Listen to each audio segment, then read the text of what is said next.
Unified 911, anong matutulong namin sa'yo? Anya ti may tulong mi ken kapo. Anong may tatabang ko sa Unsay imo? akong ikatabang nimo? Ngini makadabang na misel ka no. Sa anumang wika o dialekto, may tulong na darating sa iyo.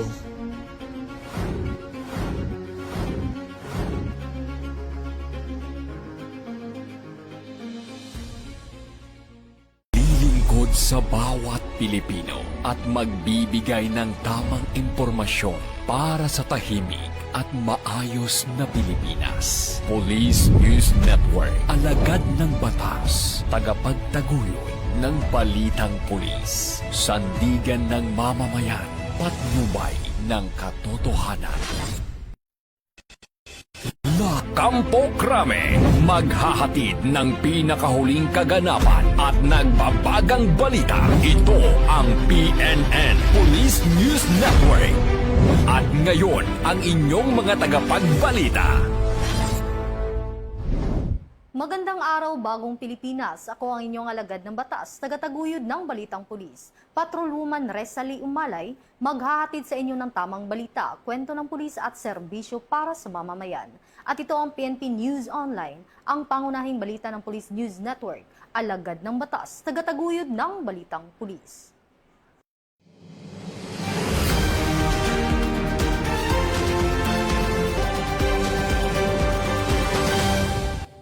Narito ang mga balitang hatid ng ating PNN correspondents mula sa iba't ibang panig ng bansa.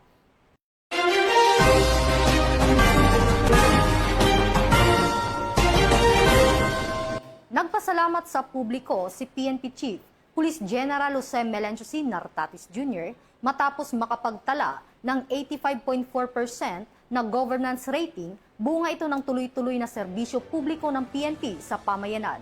Magbabalita dyan si Patrolwoman Sari Bernales. Salamat si PNP Chief Police General Jose Melencio Nartates Jr. sa patuloy na tiwala ng publiko matapos siyang manguna sa ika-4 na kategorya ng mga pinuno ng pangunahing ahensya ng pamahalaan sa pinakahuling Boses ng Bayan Nationwide Survey ng RPMD Foundation Incorporated. Isinagawa ang survey mula July 12 hanggang 19 sa 10,000 respondents sa buong bansa kung saan nakapagtala si Police General Nartates ng 85.4% Index of Governance, kabilang ang 85.3% Trust Rating at 85.6% Job Performance Rating. Ayon kay Police General Nartates, ang naturang pagkilala ay hindi lamang para sa kanya, kundi para sa buong Philippine National Police na araw-araw na nagsisikap na magbigay ng tapat, mabilis at may malasakit na serbisyo sa mamamayan. Aniya, ang tiwalang ibinigay ng publiko ay patuloy nilang pagbubutihin at pananatilihin sa pamamagitan ng tunay na paglilingkod. Papalapit na rin ang unang anibersaryo ni Police General Nartates bilang Chief PNP sa August 26 kung saan patuloy na isinisulong ng organisasyon ang pinaigting na kampanya laban sa kriminalidad, pagpapatatag ng internal discipline at accountability at pagpapalawak ng pakikipag-ugnayan sa mga komunidad para sa mas ligtas na pamayanan. Iginiit ng Chief PNP na magsisilbing inspirasyon ang pagkilalang ito upang higit pang paigtingin ang epektibong law enforcement, palakasin ang ugnayan sa publiko. Mula rito sa Campo Crame, ako si Patrolwoman Sari Bernales, nagbabalita para sa Police News Network. At ito ang bagong PNP para sa bagong Pilipinas, serbisyong mabilis, tapat at nararamdaman. Maraming salamat, Patrolwoman Bernales. Nakiisa ang mga miyembro ng Kalinga Police Provincial Office sa isinagawang community consultation at serbisyong caravan kung saan nagkaroon ng iba't ibang serbisyo gaya ng information drive, serbisyong medikal, libreng gupit at iba pa sa ginanap sa Pinokpok, Kalinga. Police Staff Sergeant Precious Maid Donaal sa report. Isang mga kapulisan ng Kalinga Police Provincial Office sa pangunguna ni Police Colonel Gilbert Fatiig, Provincial Director sa isinagawang Community Consultation at Serbisyo Caravan na pinangunahan ng Provincial Task Force to End Local Communist Armed Conflict ng Provincial Local Government Unit ng Kalinga.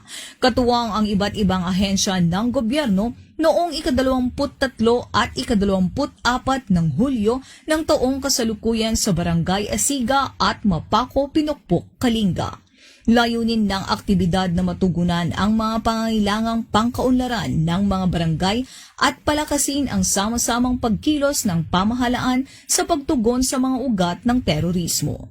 Naging daan din ang programa upang maipahayag ng mga residente ang kanilang mga saloobin, karanasan at mga pangangailangan na magsisilbing batayan sa pagbuo ng mga programang higit na makatutugon sa mga isyu ng kanilang komunidad. Samantala, maraming residente ang nahandugan sa mga libreng serbisyong medikal tulad ng consultation at check-up, pamamahagi ng gamot, libreng tuli, dental check-up at pagbunot ng ngipin, gayon din ang libreng gupit na siyang isinagawa ng mga kapulisan at iba pang law enforcement agencies. Hinikayat naman ni Police Colonel Fatiig ang mga residente na patuloy na suportahan ang mga programa ng pamahalaan para sa kapayapaan at kaunlaran. Hinimok din niya ang komunidad na makiisa sa Philippine National Police sa pagpapanatili ng kapayapaan at kaayusan, pagpigil sa kriminalidad at pagsugpo sa iligal na droga at iba pang iligal na gawain. Bilang bahagi ng aktibidad, namahagi rin ang mga kapulisan ng mga information, education, and communication materials na may kaugnay sa kampanya laban sa iligal na droga at terorismo. Sa pamamagitan ng sama-samang pagkilos ng mga iba't ibang ahensya ng pamahalaan at iba pang katuwang na organisasyon, patuloy na naipaparamdam sa mga mamamayan ang serbisyong tunay na may malasakit, ligtas at mapayapang pamayanan. Dito sa Pinakpok, Kalinga, ako ang iyong Police News Network Correspondent, Police Staff Sergeant Precious May Donaal, alagad ng batas, taga-taguyod ng Balitang Pulis. Maraming salamat Police Staff Sergeant Donna Al. Tunay na sukatan ng ating serbisyo, ito ang naging mensahe ni Chief PNP, Police General Jose Melencio C. Nartatis Jr. sa 5,602 na pulis na napromote sa buong bansa. Muling nakibalita dyan si Patrolwoman Sari Bernales. Isang makasaysayang araw ng pagkilala at panunumpa sa bayan ang nasaksihan sa buong Philippine National Police ngayong araw, Hulyo 29. Sa pangunguna ng Chief PNP Police General Jose Melencio Nartatis Jr., sabay-sabay na isinagawa sa iba't ibang panig ng bansa ang simultaneous oath-taking, donning and pinning of ranks para sa mga bagong na-promote na second-level uniform personnel mula Police Corporal hanggang Police Major. Sa PNP Multipurpose Center sa National Headquarters Camp Brigadier General Rafael T. Crame, Quezon City, buong karangalang humarap ang mga na-promote na pulis upang opisyal na tanggapin ang panibagong antas ng kanilang tungkulin, isang pagkilalang bunga ng kanilang kahusayan, disiplina at patuloy na paglilingkod sa mamamayang Pilipino. Kaisa sa pambansang gawain ito, nagkaroon din ng programa ang Police Community Affairs and Development Group o PCAG bilang pagkilala sa dedikasyon, sipag at mahusay na paglilingkod ng 6 na na-promote na tauhan nito sa audio-visual room ng PCAG Museum. Pinangunahan ni Police Brigadier General Vina H. Guzman, ang direktor ng PCAG, ang panunumpa at formal na paggawad ng bagong ranggo sa mga na-promote na tauhan. Sa kanyang mensahe, binigyang diin ni Police Brigadier General Guzman na ang pagkaka-promote ay hindi lamang pagkilala sa mga nagawa ng isang pulis, kundi panibagong hamon upang lalo pang pagbutihin ang pagganap sa tungkulin. Para sa 6 na na-promote na tauhan, ang kanilang bagong ranggo ay bunga ng mga taong inilaan sa serbisyo, mga sakripisyong pinagdaanan at suporta ng kanilang mga pamilya, kasamahan at mga pinunong nagsilbing gabay sa kanilang propesyon. I hope everyone would look at these promotees as a motivation, as an inspiration to continue your work. Magkakaiba tayo ng tasking. Magkakaiba yung binigay sa atin. Minsan iniisip nyo, bakit ba ito na lang ng ito? Bakit ako na lang ng ako? Diba? While you're doing it paulit-ulit, ano nangyayari? You gain mastery of the things that you do. Diba? If you're good at one thing, then show it. Nurture it. Kasi, ano nyo na yan? Treasure nyo yan. Dahil, nagkaroon kayo ng mastery over something. Be it pagtutour guide, be it paggagawa ng AVP, be it paggagawa ng ating mga articles, or being at the lobby and entertaining our clients. Those are special skills. Those are special skills na na-nurture nyo and you're very good at it. Diba? And those are skills that you will be able to share doon sa mga colleagues nyo. Magkakaiba man ang kani-kanilang pinagdaanan sa serbisyo, iisa ang kanilang pananaw. Ang promosyon na ito ay hindi lamang personal na tagumpay, kundi mas mataas na pananagutan sa organisasyon at sa sambayan ng kanilang pinaglilingkuran. Kasabay ng pagkilala ay ang paalala na ang bawat ranggong natatamo ay may kaakibat na mas mataas na pamantayan ng disiplina, integridad, profesionalismo at malasakit sa kapwa.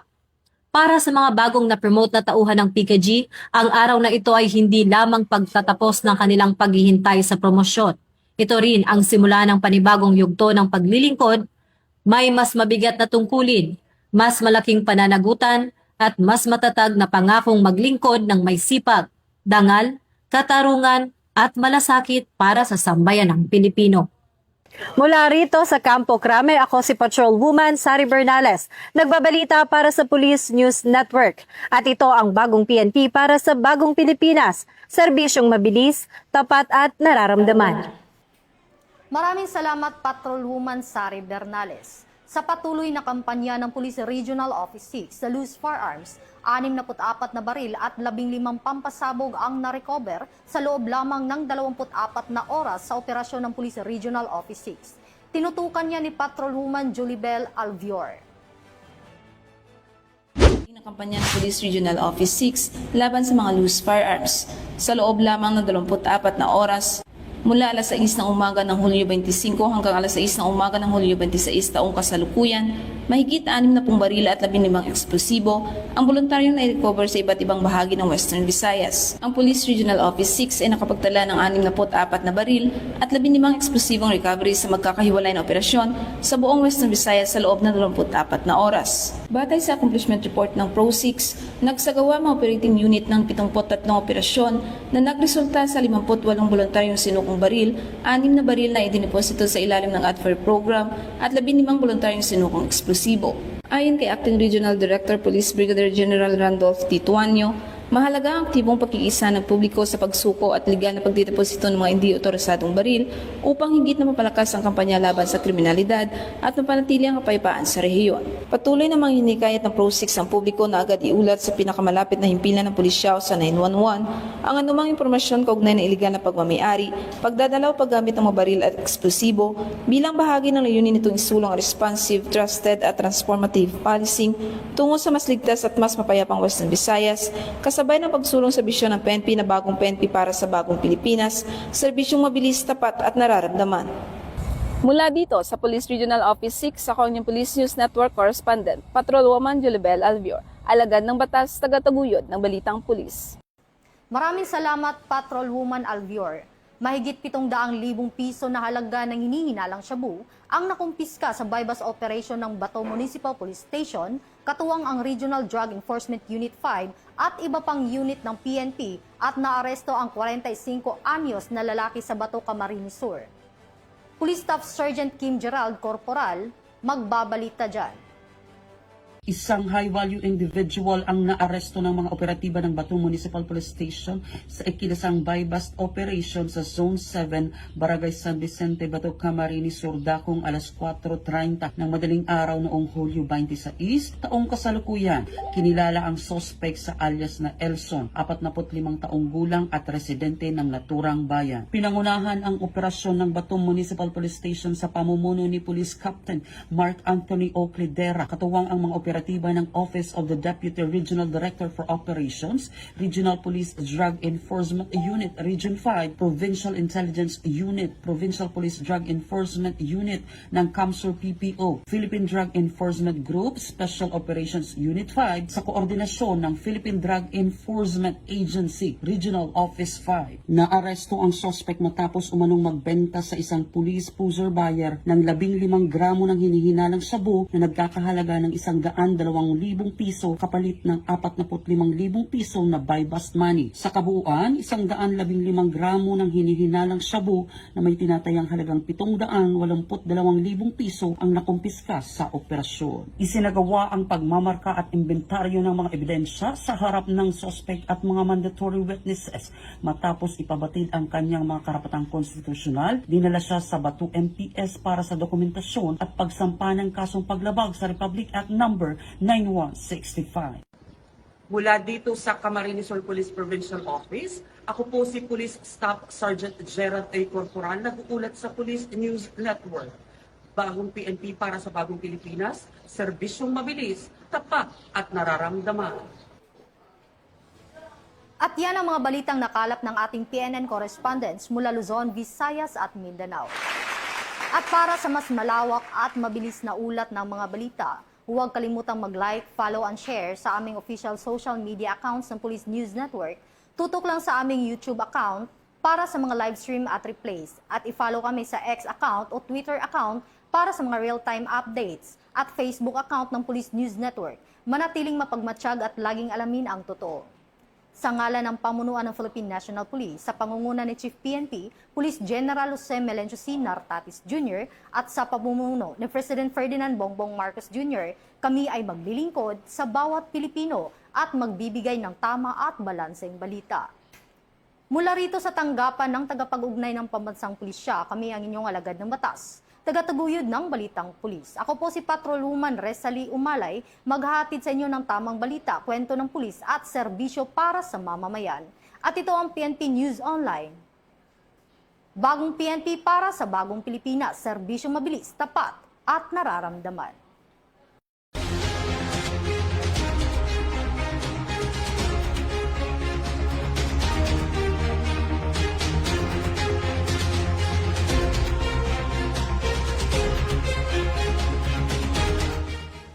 Police News Network, alagad ng batas, tagapagtaguyod ng balitang pulis.